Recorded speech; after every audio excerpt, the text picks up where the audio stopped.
सुनेत्रा पवारांवर झालेल्या टीकेचा निषेध असून महिलांबद्दल अशा प्रकारची भाषा अयोग्य आहे असं म्हणत अमृता फडणवीस यांनी काँग्रेसवर टीका केलेली आहे. मला वाटतं मी राऊत साहेबांवर कमेंट करायला पाहिजे की मी आपली कामं नीटपणे करायला पाहिजे. मला वाटतं असं जे बोलणार आहे त्याच्यापेक्षा गुंग असणार पाहिजे. मंत्री उदय सामंत यांनीही काँग्रेसवर टीका केलेली आहे. येणाऱ्या काळात महिला काँग्रेसला दणका देतील. काँग्रेसनं बोलताना तारतम्य ठेवलं पाहिजे. काँग्रेसचे महिलांविषयी काय विचार आहेत हे आता उघड झालंय असं मंत्री उदय सामंत टीका करत म्हणतात.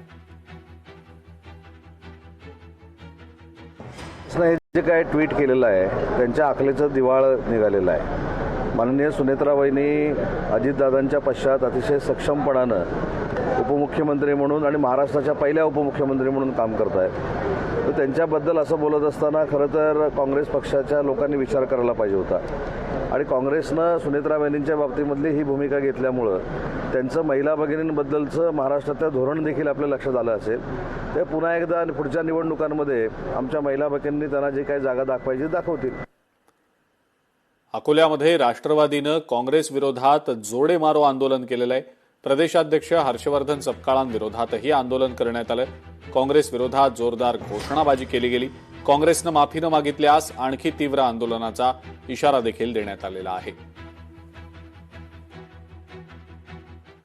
महिलांवरती हे असे शब्द वापरणं हे बरोबर नाही. कारण पुरोगामी महाराष्ट्रामध्ये काँग्रेस हे काम करत असताना नेहमी आपल्या सांगत असते, परंतु आज रोजी महिलांवर असे शब्द उच्चारणं हे चांगली गोष्ट नाही आणि म्हणून आम्ही राष्ट्रवादी काँग्रेसतर्फे या गोष्टीचा निषेध करतो आणि त्यांनी माफी मागावी.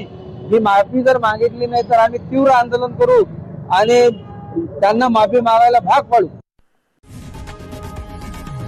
लोकशाही मराठी ऐका, पहा, जागरूक रहा.